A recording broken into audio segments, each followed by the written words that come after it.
Assalamualaikum warahmatullahi wabarakatuh. Alhamdulillahirabbil alamin.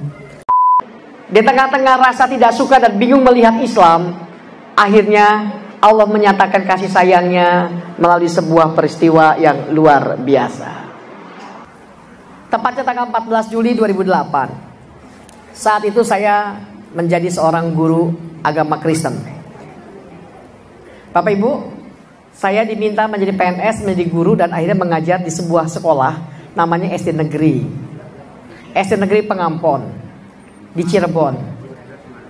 Pada hari itu 14 Juli subuh, saya biasanya kalau doa pagi itu selalu bersama istri dan ketiga anak saya. Tapi hari itu anak saya tidak bisa bangun dari tidur karena kami baru pulang dari Jakarta. Saya berada di Cirebon.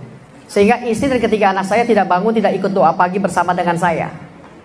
Setelah saya doa pagi, baca kitab suci, baca Bible, selesai, saya setel televisi.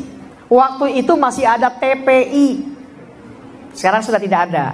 Sempat saya siaran langsung di TPI pada waktu masih ada bersama Ustadz Arifin Ilham.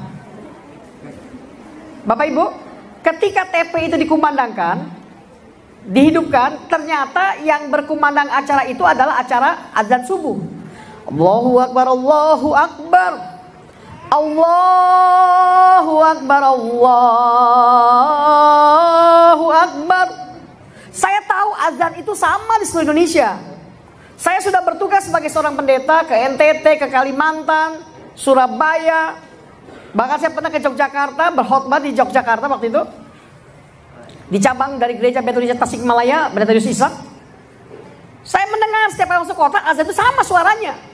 Tapi hari itu menjadi sangat berbeda. Tiba-tiba ketika azan dikumandangkan, jantung saya berdetak keras sampai kehilangan energi pada tubuh saya.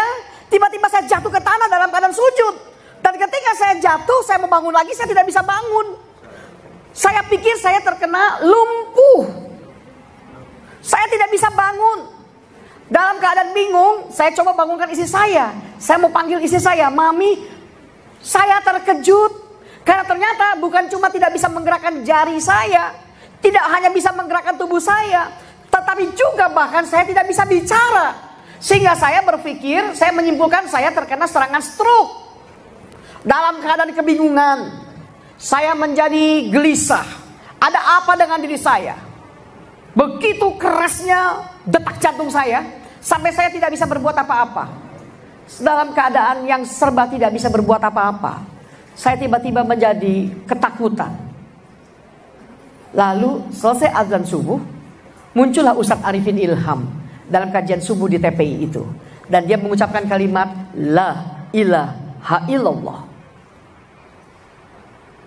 Ketika dia mengucapkan kalimat La ilaha illallah, tiba-tiba ada cahaya. Sementara di kamar saya masih tidur dengan anak-anak saya karena masih kecil waktu itu. Bapak Ibu yang dirahmati Allah, akhirnya saya mencari dan tepat tanggal 7 Agustus 2008, Allah lagi-lagi memberikan pengalaman yang spektakuler. Ketika saya sedang mengajar pendidikan agama Kristen di SD Negeri Pengampon, tiba-tiba saya mendengar suara azan dikumandangkan di telinga saya. Allahu Akbar, Allahu Akbar. Saya kaget. Saya melihat ke kanan ke kiri. Saya waktu sekolah pendeta, sekolah teologi, saya tahu itu waktu duha jam 8 pagi. Tidak mungkin ada azan. Saya coba ke musola sekolah. Tidak ada yang azan. Siapa ini? Saya setelah di musola lihat, saya kembali ke kelas di mana saya mengajar. Pertama di Indonesia, ada sekolah dasar negeri yang punya ruang belajar pendidikan agama Kristen di Cirebon, SD Pengampon. Dan itu yang bangun saya. Saya menciptakan sebuah pluralisme di sekolah itu, supaya diakui kekristenan. Saya kembali ke kelas, saya kaget. Tidak ada orang berazan. Begitu masuk kelas, suara itu seperti mengikuti saya kemana saya pergi. Tiba-tiba ketika saya melihat atap-atap di kelas, atap itu bergelombang. Dan saya ketakutan, tanpa mengerti. Akhirnya saya datang kepada kepala sekolah. Ibu kepala sekolah, saya mau masuk Islam. Oh, dia kaget. Kenapa kaget? Karena belum lama sebelum itu terjadi, saya menggagalkan wacana perda tentang penggunaan jilbab di sekolah-sekolah di kota Cirebon. Kaget semua orang. Saya dikenal sebagai orang yang berani, radikal, ilmiah. Akhirnya saya dibawa ke Kementerian Agama. Saya sendiri bingung, nggak ngerti kenapa saya ingin masuk Islam. Mungkin itu yang seringkali guru saya sampaikan, Bapak Dr. Ari Ginanjar, ISQ 165. Pak Ari seringkali bilang, Allah itu adalah Allah yang maha membulak-balikan hati manusia. Dalam sekejap saya ingin masuk Islam tanpa mengerti. Akhirnya saya bersyahadat di rumah ketua MUI.